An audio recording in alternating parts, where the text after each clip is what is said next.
திருச்செந்தூர் யானை தாக்கி பாகன் உள்பட 2 பேர் உயிரிழந்த சம்பவம் 11 நாட்களுக்கு பிறகு வெளியே வந்த யானை.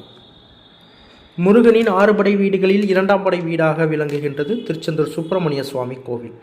இந்த கோவிலுக்கு நாள்தோறும் ஏராளமான பக்தர்கள் வருகை தந்த வண்ணம் உள்ளனர்.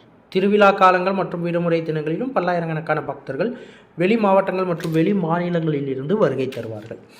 இந்த நிலையில் கடந்த 18ஆம் தேதி திருச்செந்தூர் கோவில் யானை தெய்வானை தாக்கி யானை பாகன் உதயகுமார் மற்றும் அவரது உறவினர் சிசுபாலன் ஆகியோர் உயிரிழந்தனர். இந்த சம்பவம் தமிழ்நாடு முழுவதும் பெரும் அதிர்வலையை ஏற்படுத்தியது. இதற்கிடையில் யானை கடந்த 10 தினங்களாக அதை கட்டி வைத்துள்ள அறையில் இருந்து வந்தது. மேலும் மருத்துவர்களின் முழு கண்காணிப்பில் இருந்து வந்தது. இந்த நிலையில் 11 நாட்களுக்கு பிறகு முதல் முறையாக யானை அந்த அறையில் இருந்து வெளியே கொண்டு வந்துள்ளனர். இதற்காக அதிகாலையில் யானையை குளிப்பாட்டி நவதானிய உணவுகள் வழங்கி யானை பாகன்கள் யானையை அந்த அறையில் இருந்து வெளியே அழைத்து அறைக்கு அருகே கட்டியுள்ளனர். மேலும் யானைக்கு பச்சை நாற்று உணவாக வழங்கப்பட்டு வருகின்றது. அதை தெய்வானை யானை உண்டு மகிழ்ந்து வருகின்றது. இதை அந்த வழியாக செல்லும் பக்தர்கள் வேடிக்கை பார்த்தபடி செல்கின்றனர். இதற்கிடையில் இந்த அசம்பாவித சம்பவத்திற்கு பிறகு யானைக்காக சுப்பிரமணிய சுவாமி கோவில் ஆனந்த விலாச மண்டபத்தில் சிறப்பு யாகஜால பூஜை நடைபெற்றது.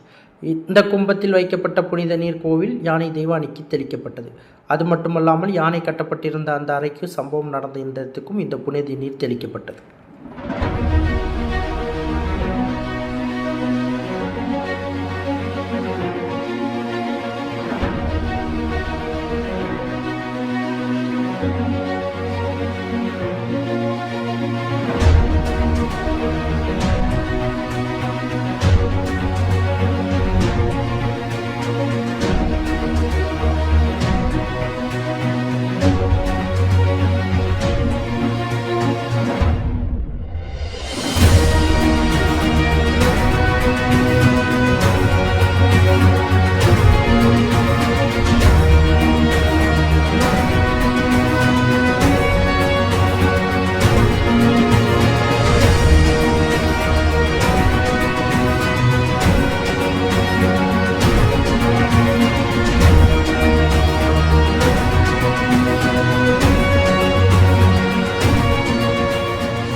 செய்திகளை உடனுக்குடன் தெரிந்து கொள்ள உங்கள் கரம் டிவியை சப்ஸ்கிரைப் செய்யுங்கள்.